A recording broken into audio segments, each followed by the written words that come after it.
Even though confidence is the most common reason that people call me for help, I believe it's the wrong outcome to wish for.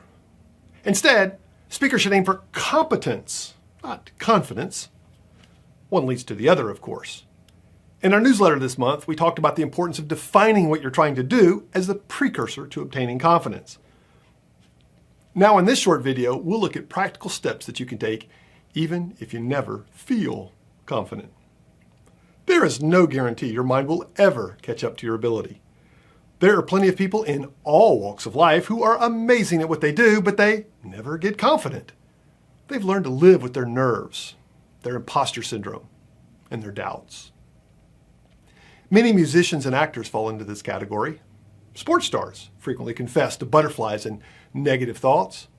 Doctors, lawyers, teachers, and even speech coaches live with debilitating nerves as well.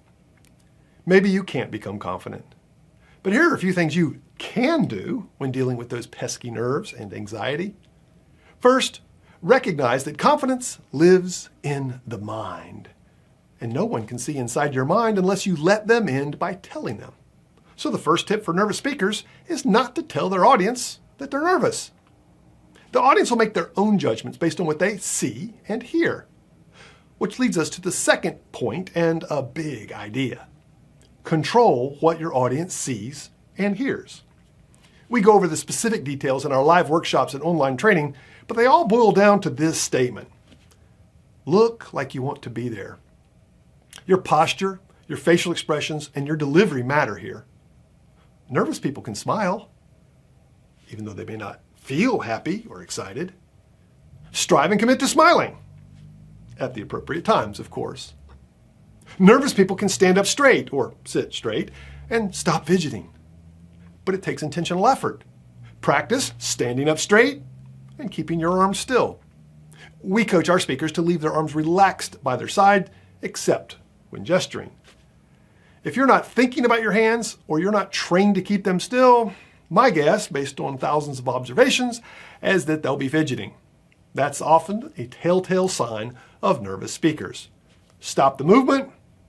People are less likely to think that you're nervous. And a pro tip, this one takes practice. Learn to pause. Nothing says, I own this stage like a well-timed pause. Step into the tension. By the way, pausing is also a critical part of the process to eliminating those pesky non-words that make you seem nervous. Well, you know, like, I mean. Clean those up, and you're well on your way to appearing confident.